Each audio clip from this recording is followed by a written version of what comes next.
నమస్తే, welcome to V digital news. నేను మీ శ్రీలత. ముందుగా హెడ్లైన్స్.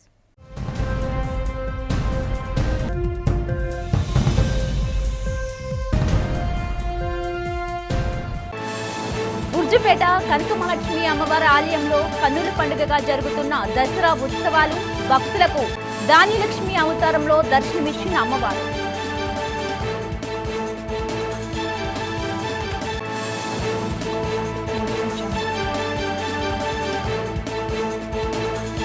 జగన్ పాలనలో తిరుపతి వ్యవహారాలపై స్పందించిన మాజీ కేంద్ర మంత్రి పూసపాటి అశోక్ గజపతిరాజు హిందూ సాంప్రదాయాలను జగన్ కాలరాశాడని మండిపాటు.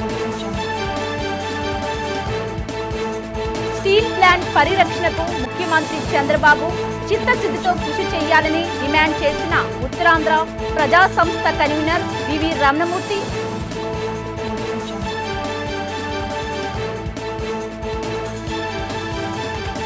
సింహాచల దేవస్థానంలో అంగరంగ వైభవంగా జరిగిన స్వామివారి స్వాతి హోమం ప్రత్యక్షంగా పరోక్షంగా పాల్గొని స్వామివారిని దర్శించుకున్న 49 జంటలు. ఉత్తరాంధ్ర జిల్లాల ప్రజల ఆరాధ్య దైవం భక్తకోటి ఇలవేల్పు సింహాచలం శ్రీ వరాహలక్ష్మి నరసింహస్వామి ఆలయంలో స్వామివారి స్వాతి హోమం అంగరంగ వైభవంగా జరిగింది.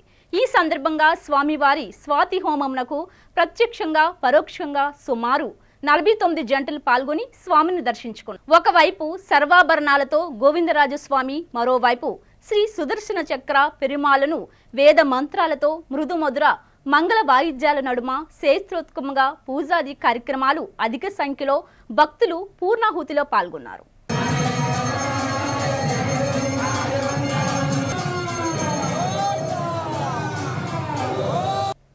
వైఎస్ఆర్ కాంగ్రెస్ పార్టీ అధినేత వైఎస్ జగన్మోహన్ రెడ్డిపై టీడీపీ సీనియర్ నేత, కేంద్ర మాజీ మంత్రి పూసపాటి అశోక్ గజపతిరాజు తీవ్ర స్థాయిలో విరుచుకుపడ్డారు.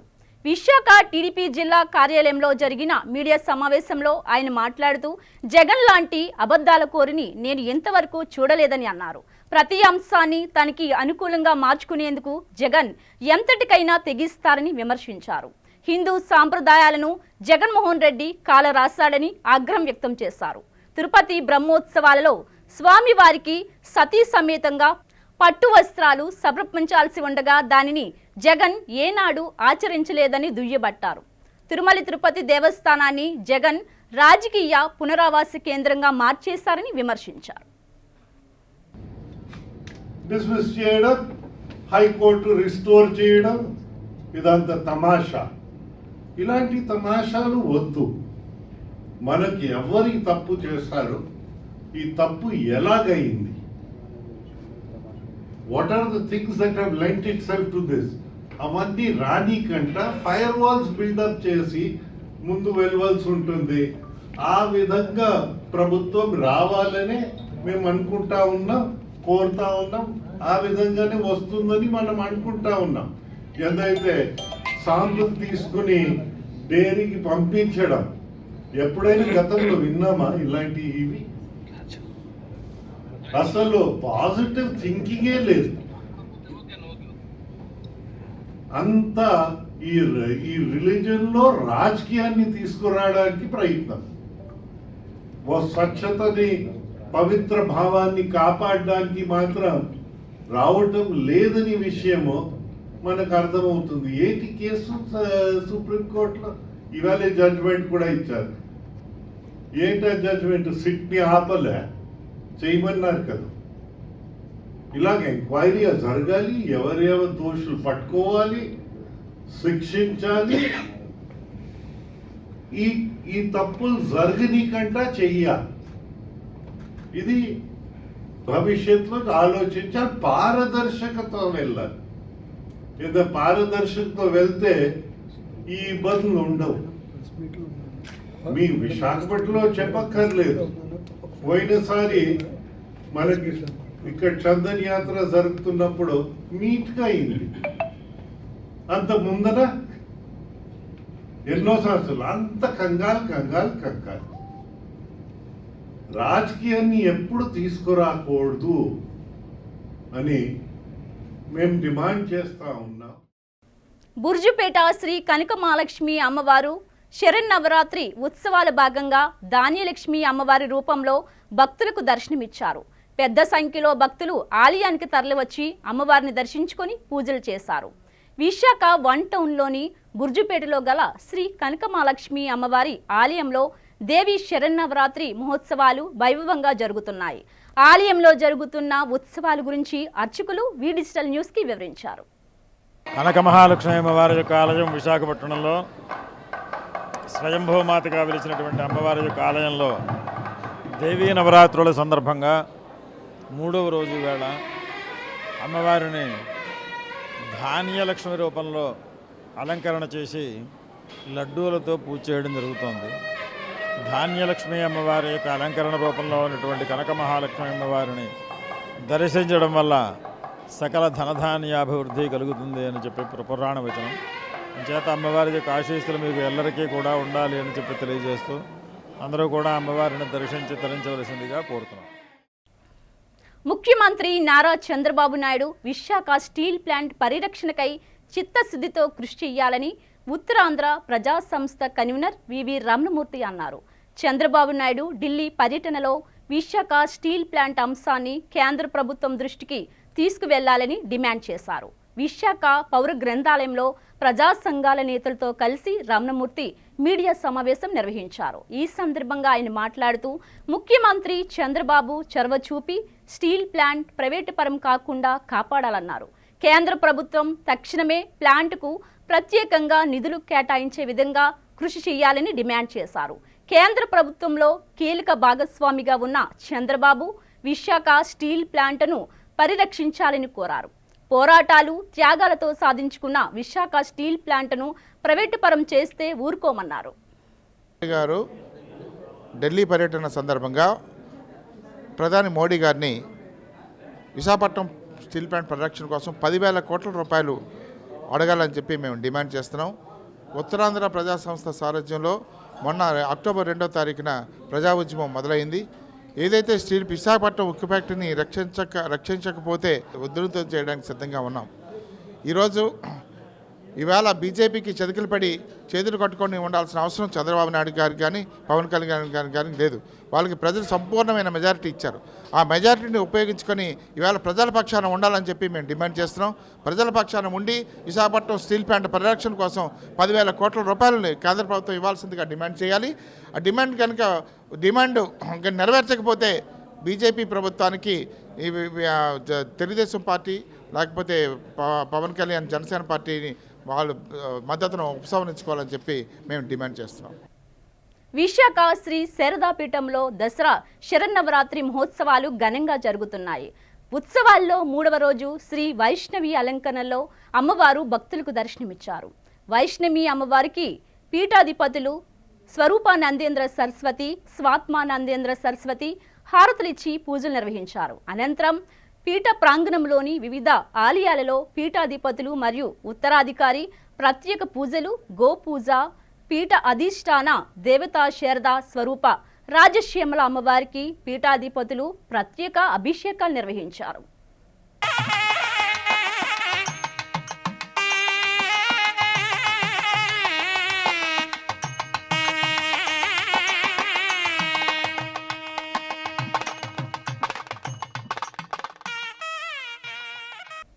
తమ పార్టీ నిరంతరం ప్రజా సమస్యలపై పోరాటం సాగిస్తూనే ఉంటుందని సిపిఎం విశాఖ జిల్లా కార్యదర్శి ఎం జగ్గునాయుడు తెలిపారు.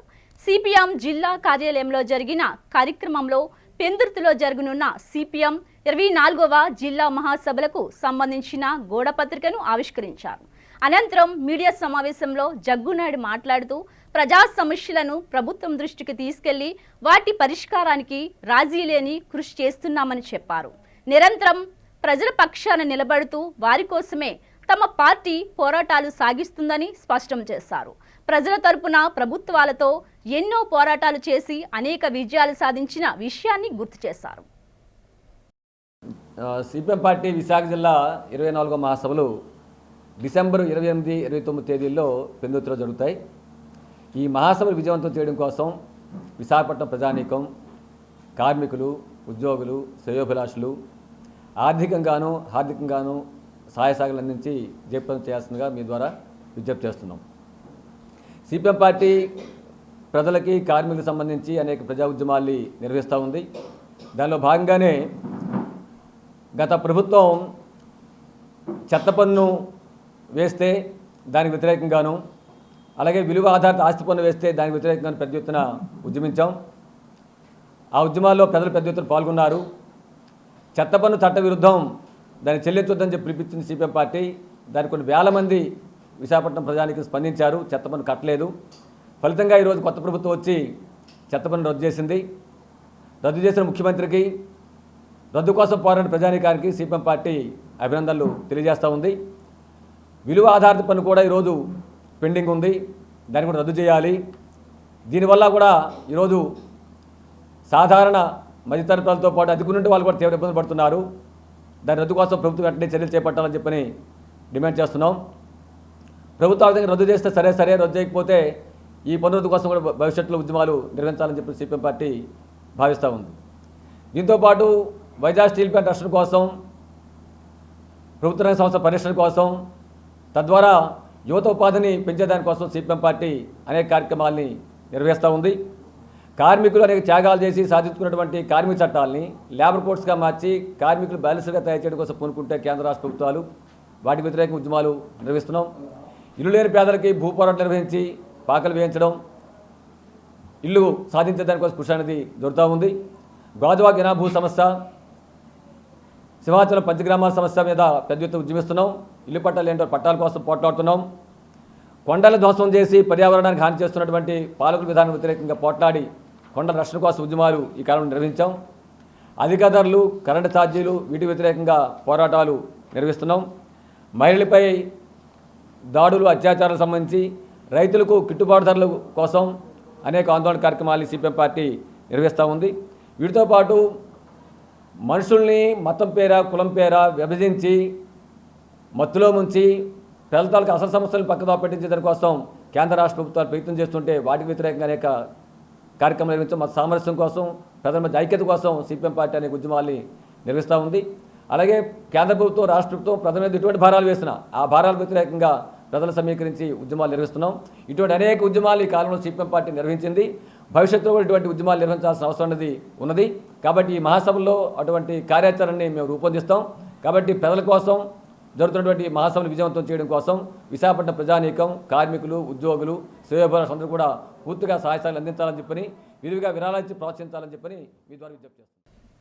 ప్రతి ఏడాది ఆలయంలో దేవి శరన్నవరాత్రి ఉత్సవాలు నిర్వహిస్తున్నామని శ్రీ కన్యకా పరమేశ్వరి ఆలయ అర్చకులు శర్మ తెలిపారు. ఉత్సవాల్లో భాగంగా శనివారం అమ్మవారు గాయత్రీదేవి అలంకరణలో భక్తులకు దర్శనమిచ్చారని చెప్పారు. ప్రతిరోజు ఆలయ ప్రాంగణంలో మహిళల కోసం ప్రత్యేకంగా సామూహిక కుంకుమ పూజలు నిర్వహిస్తున్నామని తెలియజేశారు. ఆలయ కమిటీ భక్తుల సహాయ సహకారాలతో శరన్నవరాత్రి ఉత్సవాలు విజయవంతంగా నిర్వహిస్తున్నామని శర్మ తెలిపారు. అమ్మవారికి గాయత్రీదేవి అలంకరణ వేయడం జరిగింది.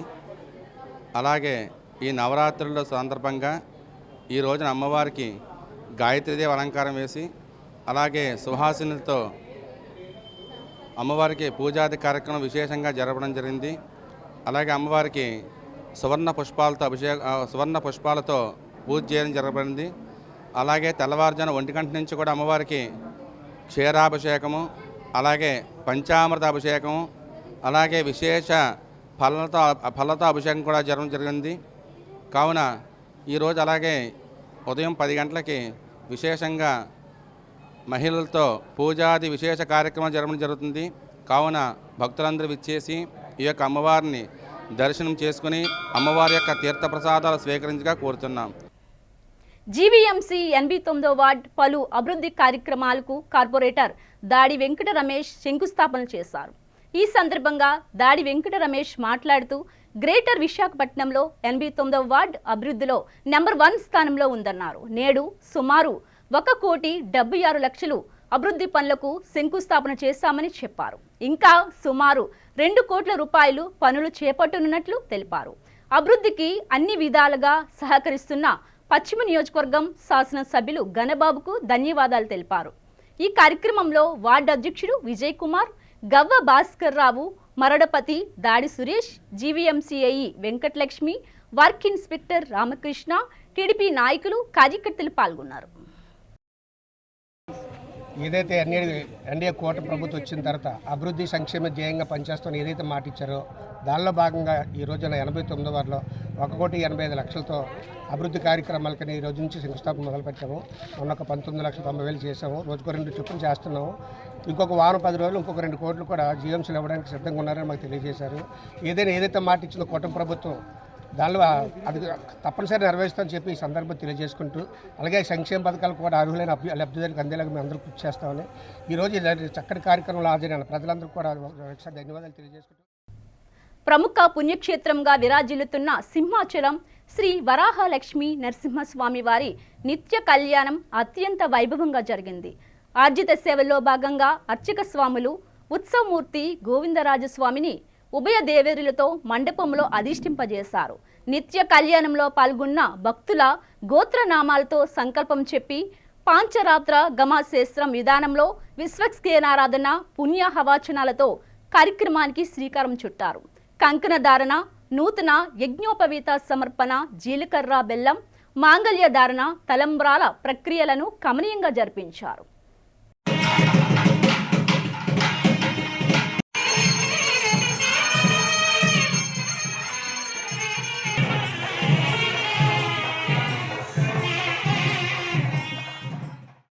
హిందూ వాదినని అంటూ మోసం చేస్తున్న శారదా పీఠాధిపతి స్వరూపానందేంద్ర సరస్వతికి గత ప్రభుత్వం కేటాయించిన భూమిని కూటమి ప్రభుత్వం స్వాధీనం చేసుకోవాలని తెలుగు శక్తి అధ్యక్షుడు బివి రామ్ విజ్ఞప్తి చేశారు.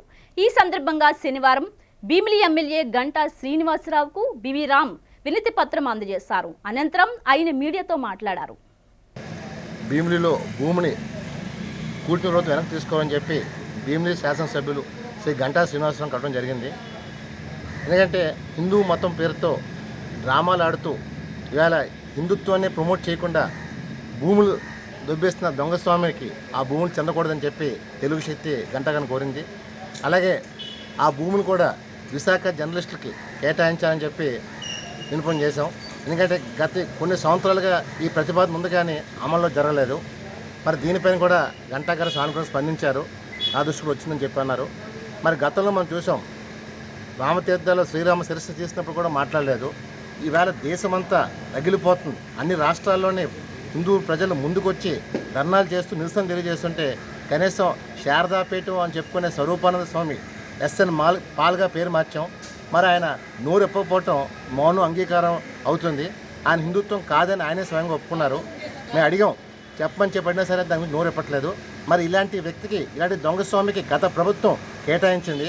అందువల్ల జగన్మోహన్ రెడ్డి ఏదైతే మానవతావాది అని చెప్తాడో అంత బూటకం అది. ఆయన సొంత చెల్లెలు సునీత న్యాయం చేయలేకపోయాడు. తన బాబాయిని ఎవరు చంపారు 5 ఏళ్ళలో చెప్పలేకపోయాడు. ఈవేళ తన సొంత చెల్లి షర్మిల గారు మణిపూర్లో క్రిస్టియన్ పైన దాడి జరిగితే నువ్వు ఒక క్రిస్టియన్ అయ్యుని కూడా స్పందించని చెప్పి స్వయాన ఆమె సోదరి షర్మిల జగన్మోహన్ క్రిస్టియన్ చెప్పింది. మరి ఇంతకంటే ఏం కావాలి జగన్మోహన్ క్రిస్టియన్ చెప్పడానికి? ఈవేళ మానవతావాది అయిన ముసుగులో జగన్మోహన్ డ్రామా ఆడుతున్నారు. నేను ఒకటే కోరుతున్నాను, ఈ స్వరూపానంద స్వామి ఎవరైతే ఎస్ఎన్ పాల్గా పేరు మార్చామో ఈయన జగన్ ఎదురు తోడుదొంగలు, ఇద్దరూ కలిపి ఆంధ్రప్రదేశ్ ప్రతిష్టను మంట కట్టడానికి చూస్తున్నారు. సో దయచేసి ఆ భీములలో ఏవైతే 15 ఎకరాల భూమి కేటాయించారో ఆ భూమి వెనక్కి తీసుకొని విశాఖ జర్నలిస్ట్కి ఇచ్చి న్యాయం చేయమని కూటమి ప్రభుత్వాన్ని, ముఖ్యమంత్రి చంద్రబాబు గారిని, పవన్ కళ్యాణ్ గారికి గంటా శ్రీనివాసరావు కోరాను. దానిలో డెఫినెట్గా న్యాయం జరుగుతుందని ఆ భూమి వెనక్కి తీసుకుని హిందూ మతం కాపాడని కోరుతున్నాను. జై Hind. Railway new colony Shri Shirdi Saibaba ధ్యాన మందిరం 30వ వార్షికోత్సవ పూజా మహోత్సవములు అత్యంత ఘనంగా జరుగుతున్నాయి. ఈ సందర్భంగా పల్లకి తిరువీధి మహోత్సవం శుక్రవారం సాయంత్రం ఘనంగా నిర్వహించారు. ఈ సందర్భంగా మందిర ప్రాంగణం నుండి కోలాటం, భరతనాట్యం, మేళ తాళాలతో అంగరంగ వైభవంగా ఆలయం నుంచి ప్రారంభమై తిరువీధి ఉత్సవం జరిగింది. ఈ సందర్భంగా ఆలయ వ్యవస్థాపకులు నూకల శేషగిరిరావు మాట్లాడుతూ కార్యక్రమాల వివరాలను వెల్లడించారు. ఈ కార్యక్రమంలో భక్తులు పెద్ద ఎత్తున పాల్గొని సాయినామా స్మరణ చేశారు. శ్రీ షిరిడి సాయిబాబా ధ్యాన మందిరం, రైల్వే న్యూ కాలనీ, విశాఖపట్నం. ఈ మందిరం వార్షికోత్సవం 30వ వార్షికోత్సవం సందర్భంగా ఈరోజు బాబావారి తిరువీధి పల్లకి మహోత్సవం నిర్వహించబడుతుంది. నిన్న అనగా 3వ తారీఖు గురువారం నుంచి మొదలుపెట్టి విజయదశమి వరకు అంటే నవరాత్రులు పూజా మహోత్సవాలు నిర్వహించబడుతున్నాయి. 1994లో స్థాపించిన ఈ మందిరం ఇప్పటికీ 30 సంవత్సరాలు పూర్తి చేసుకుంటుంది. ఆ సందర్భంగా ఉదయం సాయంత్రం బాబా గారికి విశేష అభిషేకాలు, అలంకరణ, శారదామాతకి ప్రతిరోజు సాయంత్రం కుంకుమార్చన నిర్వహించబడుతుంది. గత 30 సంవత్సరాల నుంచి ఈ మందిరంలో ఎన్నో సేవా కార్యక్రమాలు నిర్వహించడం జరిగింది. బాబా గారు అన్నప్రసాదం కానీ లేదంటే స్వామిలికి గత 3 సంవత్సరాల నుంచి మాల ధరించిన ప్రతి ఒక్కరికి 2 నెలలు భిక్ష అందించడం జరుగుతుంది. అలాగే ఎక్కడా లేని విధంగా ఈ ఒక్క మందిరంలోనే 24 గంటలు ఆకలిగా ఉన్న ప్రతి ఒక్కరికి ఆహారాన్ని అందించడం జరుగుతుంది. ఏ టైంలో వచ్చినా సరే ఇక్కడ ప్యాకెట్ రూపంలో ఆకలిగా ఉన్న వారికి అందజేయడం జరుగుతుంది. అలాగే ప్రతి సంవత్సరం 25 సంవత్సరాల నుంచి చలివేంద్రం ఏర్పాటు చేయడం జరుగుతుంది. ఎంతోమందికి దాహార్తను తీర్చడం, అలాగే కొన్ని వేల మందిని 28 సంవత్సరాల నుంచి షిరిడి యాత్ర ఎన్నో వేల మందిని తీసుకురావడం కూడా జరిగింది. అలాగే ప్రతిరోజు ఉదయం ఉచితంగా యోగా క్లాసులు నిర్వహించబడుతున్నాయి. ప్రతిరోజు రూపాయి రుసుము లేకుండా. అలాగే చిన్నపిల్లలకు భరతనాట్యం చిన్నారులకు తక్కువ రుసుముతో గత 15-20 సంవత్సరాల నుంచి నిర్వహించబడుతుంది. అలాగే భజన మండలి ప్రతి గురువారం సాయంత్రం పల్లకి ఉంటుంది. అలాగే భజన కార్యక్రమం 94 నుంచి కూడా ప్రతి గురువారం సాయంత్రం 7:30 గంటల నుంచి 9 గంటల వరకు భజన కార్యక్రమాలు నిర్వహించబడుతుంటాయి. అలాగే ప్రతి ఒక్కరూ ఈ కార్యక్రమంలో పాల్గొనడం చాలా సంతోషం. 94లో స్థాపించిన ఈ గుడి అంత ఈజీగా చేసింది కాదండి. ఇది ఎన్నో ఆటుపోట్లు ఎన్నో చూసి వచ్చాం. దీంట్లోనూ మేము కట్టడం, టెంపుల్ని ఏదో రంగా ఇబ్బంది పడడం అన్నీ జరిగినాయి. అసలు ఈ మందిరానికి రూపకల్పన ఒక వ్యక్తి ఉన్నాడు. 94లో ఒక వ్యక్తికి కలిగిన ఆలోచన ఈ మందిరం ఈ రోజు ఈ స్టేజ్కి వచ్చింది. కంచరబామి క్రాక్ పక్కన ఒక బాబా గుడి ఉంది, కట్టడానికి ప్రయత్నించారు. ఆ అప్పారావు గారు శ్రీకన్య రాజుగారి దగ్గరికి వెళ్ళారు. ఆ రాజుగారు ఏమో పలానా రాంబాబు గారి దగ్గరికి వెళ్తే ఇలాగ అవుతుందని రాజుగారు నాకు కౌరు పెట్టారు. రాజుగారు కౌరు పెట్టగానే ఆ అప్పారావు గారిని నన్ను పరిచయం చేశారు. పరిచయం చేయగానే నేను డిఆర్ఎం ఆఫీస్లోకి వెళ్ళి ఒక 2-3 మనుషులను పట్టుకొని, అప్పుడు డిఆర్ఎం విశ్వనాథం దగ్గర ఉన్నారు. డిఆర్ఎం విశ్వనాథం అతను చాలా భక్తుడు, బాబా భక్తుడు అని తెలిసింది. తెలియగానే నేను శ్రీకన్య రాజుగారు అప్పారావు గారు ముగ్గురం వెళ్ళి ఇలాగ ప్రయత్నం చేస్తున్నామండి. ఇలాగెళ్ళమన్నాను. ఎక్కడంటే క్రాక్ పక్కనండి. ఎలాగంటే సరే మీరు దాన్ని ప్రయత్నించండి, మీరు ఏ రోజు అయితే పెట్టారో టైం పెడితే ఆ టైంకి నేను వచ్చి నేను ప్రతిష్ఠ చేస్తానన్నారు. అదే మూలకంగా నా బాబా గారు నా దయ ఉంచి నా వల్ల ఇది ఉంచి విశ్వనాథన్ గారు డిఆర్ఎం ఒప్పుకున్నారు. ఒప్పుకోగానే అప్పారావు గారు మేము అందరూ అతనికి ముందే అప్పారావు గారు ఆ విగ్రహానికి స్థాపించడానికి రాజస్థాన్ వెళ్ళి విగ్రహం కూడా ఇచ్చేసారు. అప్పుడు రాజు వెళ్ళి ముహూర్తం పెట్టిన తర్వాత రాంబాబు గారు ఇలా ముహూర్తం పెట్టాం ఎలాగంటే మళ్ళీ మరుసటి రోజు వెళ్ళి రేపు రాత్రికేనండి ఎలాగని చెప్తే తప్పకుండా నేను వస్తాను, మీరు అన్ని కార్యక్రమంలో ఉండండి అన్నారు. వెళ్ళేసరికి అక్కడ కార్యక్రమం నెరవేర్చి ప్రతిష్ఠ అయిపోయింది. అయిపోయిన తర్వాత కొద్ది రోజులు తెల్లవారేసరికి నేనే వెళ్ళి అభిషేకాలు చేసి పూజ చేసి క్లీన్ చేసి అన్నీ చేసేవాడిని. ఒక 1 నెల రోజులు అలాగే చేశాను. అతను మాత్రం కొంచెం ఐకమత్యంగా పంతులు వద్దు, ఎవరు వద్దు, మనమే చేద్దాం అనగానే నాకు కొంచెం విరక్తి అయింది. బాబా గారు పంతులు గారు లేకుండా మనం చేయడం ఏంటి, మనం ఇది అవ్వడం ఏంటంటే అది పద్ధతి కాదు అనేసి నేను అన్నాను. లేదు అలాగే చేద్దాం. అప్పటి నుంచి నాకు విరక్తి పెట్టి వచ్చి అక్కడ దండం పెట్టుకొని వచ్చి నువ్వు కాలనైనా ఎక్కడైనా సాయిబాబా టెంపుల్ కట్టాలి.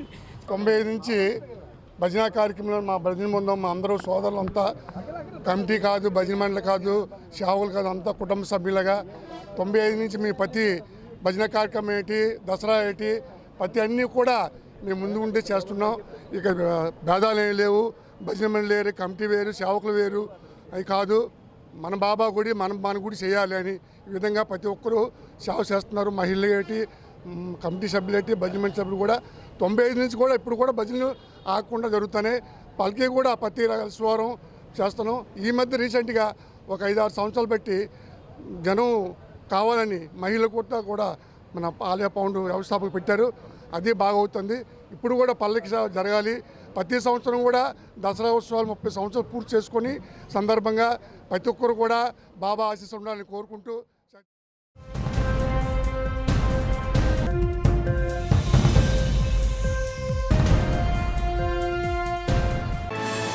బుర్జుపేట కనకమహాలక్ష్మి అమ్మవారి ఆలయంలో కన్నుల పండుగగా జరుగుతున్న దసరా ఉత్సవాలు భక్తులకు ధాన్యలక్ష్మి అవతారంలో దర్శనమిచ్చిన అమ్మవారు.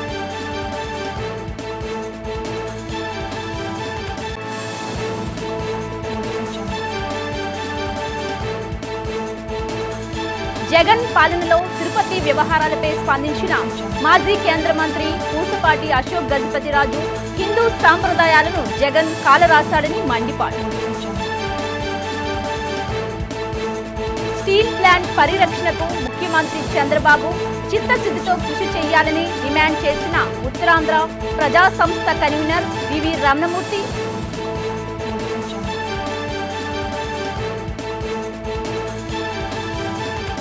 సింహాచల దేవస్థానంలో అంగరంగ వైభవంగా జరిగిన స్వామివారి స్వాతి హోమం ప్రత్యక్షంగా పరోక్షంగా పాల్గొని స్వామివారిని దర్శించుకున్న 49 జంటలు. ఇవి బులెటిన్ అప్డేట్స్. మరిన్ని వార్తా విశేషాలతో మళ్ళీ కలుద్దాం. చూస్తూనే ఉండండి వి డిజిటల్ న్యూస్.